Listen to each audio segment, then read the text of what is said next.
So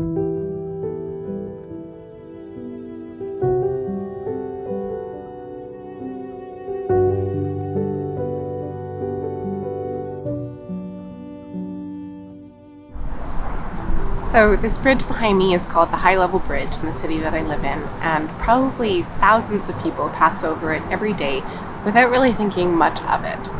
But there's probably a smaller subset of people, maybe who are watching this video, who will understand more of, I guess, the pull that I had to this bridge and my complicated feelings around this bridge. So I've shared pretty openly on this channel about my experiences with suicidal ideation and suicide attempts and whatnot. And so before I moved back to this city, I had attempted suicide twice before.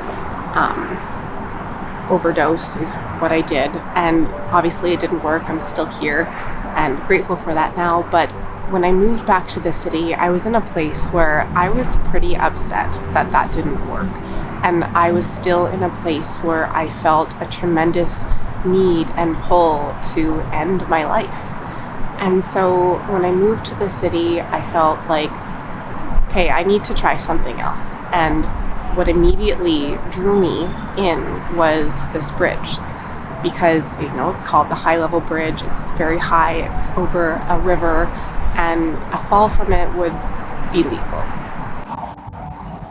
When you're just coming onto the bridge, there is a emergency call box for people who are in distress and feeling like they need extra support, which is great, but I don't know, I never really saw myself as using that because it feels, I don't know.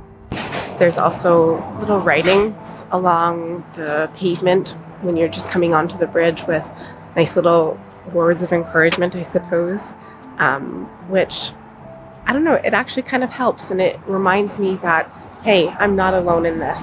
Obviously, there are other people who experience, a troubled relationship with this bridge. And people are acknowledging that by writing these things on the bridge as you enter it. And so that helps you to feel a little bit less alone. I became a little bit obsessed with this bridge, and it became kind of this point of ideation where I was feeling like that's how I would die, where I would die, and that would be it. And so for a period of time, I was probably pretty deep in psychosis when I was doing this, but I would drive through the city to the bridge and just keep driving over the bridge, thinking about how and when I would do it. And it became this kind of obsession that, was kind of upsetting because it's about ending your life, but it also became kind of comforting, like, oh, that option is there for me when I need it, when I want it.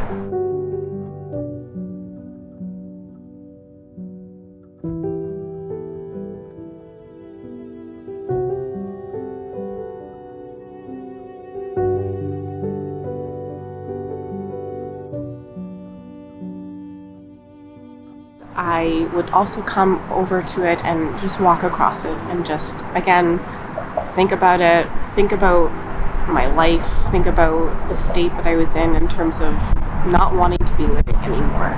It's hard for me now to get back into that frame of mind and to understand how I was thinking and how I was feeling when I was deeply suicidal, because that's just not the place I'm in anymore. And I think that's probably important to convey to people who may be feeling like they're stuck in this mindset of wanting to end your life. I'm not going to guarantee that it's not always going to be this way, but I'm kind of living proof that it doesn't have to always be this way.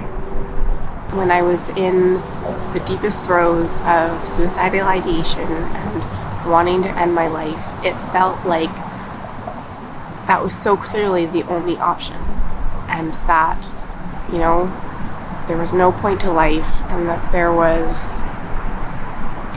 life was too painful to live, and so the only option was to end it. And it's interesting that, I'm the same person. I still have feelings of life being a little bit pointless. I'm a little bit nihilistic in that regard, but it bothers me a lot less, and it doesn't hold the same level of, I guess, pain and suffering that it did during that period of my life. About a decade or so ago, they added these suicide barricades, which at the time I was, in a very suicidal place and not doing very well. And I kind of thought they were really stupid because you can very easily still get under them and over the bridge to jump off. But, in hindsight, I think it is helpful in terms of just kind of eliminating kind of that impulsivity that comes along with an act like this. And so, I don't know, perhaps they have been beneficial.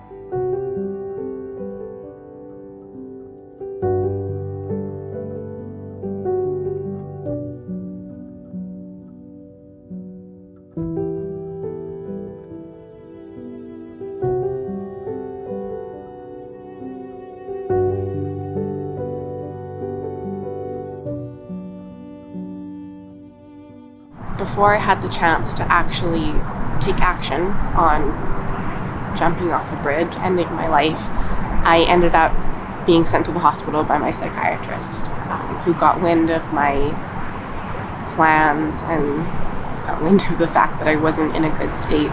And so he sent me to the hospital. And, after I was released from the hospital and in a somewhat more stable place, but still feeling like suicide was my best option, I had this complicated relationship with this bridge where it felt like I had a pull towards it all the time because, again, like I said, it was kind of my means to an end. And so it was both anxiety inducing, having this as an option right here for me, but also kind of comforting that it was an option. I get a little bit teary even just being on this bridge and walking across it because, it held a really big pull on me, and it's an emotional thing coming back to this. Even though I think I'm in a better place, it kind of brings you back, and it reminds you of the place that you were in, the place that I was in when this bridge had a really big pull on me. And I don't know, I think it's important to reflect on that, and important to reflect on the range of my own experience. There was a time when I thought that I was going to die on this bridge. And so reflecting on that brings up a lot of emotions, and it's hard, but it also helps me to kind of reflect on how far I've come.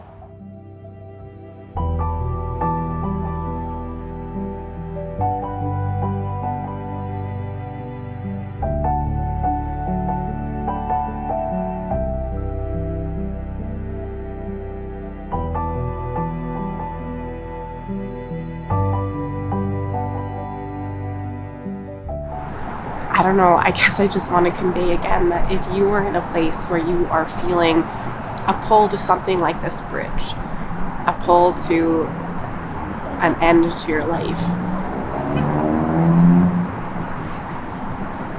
try not to give in to it, because there may come a point in your life where your relationship with that pull, your relationship with your life, your relationship with your desire to live can change. So it is my deepest hope that you don't relate to what I've been talking about in this video, but if you do, and if you are in a place where you are feeling this kind of pull to end your life, again, I want you to know that you're not alone in that struggle. There are lots of other people, myself included, who have felt that as well.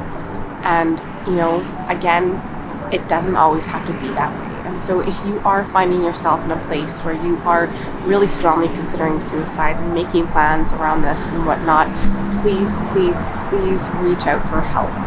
This can be telling a friend or a family member about these thoughts and distressing things that you're feeling. It can be reaching out to your therapist, your doctor, your psychiatrist, letting them know what's going on and just talking through it. I think a lot of times just verbalizing it and putting out into the world the distressing things that you're feeling and these things that you're obsessing over, like ending your life and whatnot, has tremendous power in terms of kind of releasing the power it holds over you. And so even just vocalizing it to someone else can help. Beyond that, there are crisis lines you can call if you're in a really, intense state where you feel like you might be in imminent danger. The hospital emergency room is always there for you. It's not a great place, but it's a place that will keep you safe to get through that period of turmoil that you may be experiencing. If you are feeling these thoughts or feelings or whatnot of suicide or suicidal ideation, you are not alone in that experience.